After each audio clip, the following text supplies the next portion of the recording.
ವಿಜಯದಶಮಿ ಹಿನ್ನೆಲೆಯಲ್ಲಿ ಅಳವಡಿಸಿದಂತಹ ಫ್ಲೆಕ್ಸ್ಗಳನ್ನು ಯಾರೋ ಕಿಡಿಗೇಡಿಗಳು ಹರಿದು ಹಾಕಿದ್ದು ಈ ಹಿನ್ನೆಲೆಯಲ್ಲಿ ಆಜಾದ್ ನಗರ ಪೊಲೀಸ್ ಠಾಣೆಯಲ್ಲಿ ಸುಮೋಟೋ ಕೇಸ್ ದಾಖಲಾಗಿದೆ.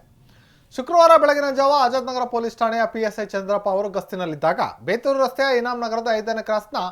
ಒಂಟಕಾರ್ ಫ್ಯಾಷನ್ ಅಂಗಡಿ ಮುಂಭಾಗ ಯಾರೋ ಕಿಡಿಗೇಡಿಗಳು ಶ್ರೀರಾಮ ಆದಿಶಕ್ತಿ ನರಸಿಂಹನ ಭಾವಚಿತ್ರ ಇರುವಂತಹ ಫ್ಲೆಕ್ಸ್ಗಳನ್ನು ಹರಿದು ಹಾಕಿದ್ದಾರೆಂದು ಮಾಹಿತಿ ಬಂದಂತಹ ಹಿನ್ನೆಲೆಯಲ್ಲಿ ಸ್ಥಳಕ್ಕೆ ಭೇಟಿ ನೀಡಿ ಪರಿಶೀಲನೆ ನಡೆಸಿದ್ದಾರೆ. ಆಗ ಫ್ಲೆಕ್ಸ್ಗಳಿಗೆ ಹಾನಿ ಮಾಡಿರುವುದು ಕಂಡು ಬಂದಿದ್ದು ಯಾರೋ ಕಿಡಿಗೇಡಿಗಳು ಹಿಂದೂಗಳ ಭಾವನೆಗಳಿಗೆ ಹಾನಿ ಉಂಟು ಮಾಡುವಂತಹ ಉದ್ದೇಶದಿಂದ ಫ್ಲೆಕ್ಸ್ಗಳನ್ನು ಹರಿದು ಹಾಕಿ ಜಾತಿಗಳ ಮಧ್ಯೆ ದ್ವೇಷ ಭಾವನೆಗಳನ್ನು ಉಂಟು ಮಾಡುವಂತಹ ಉದ್ದೇಶದಿಂದ ಈ ಕೃತ್ಯ ಮಾಡಿದ್ದಾರೆಂದು ASI ಚಂದ್ರಪ್ಪನವರು ನೀಡಿದ ದೂರಿನ ಮೇರೆಗೆ ಇದೀಗ ಫ್ಲೆಕ್ಸ್ ಹರಿದು ಹಾಕಿದ ಕಿಡಿಗೇಡಿಗಳ ವಿರುದ್ಧ ಆಜಾದ್ ನಗರ ಪೊಲೀಸ್ ಠಾಣೆಯಲ್ಲಿ ಸುಮೋಟೋ ಕೇಸ್ ದಾಖಲು ಮಾಡಲಾಗಿದೆ.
ಬರಲ್ಲ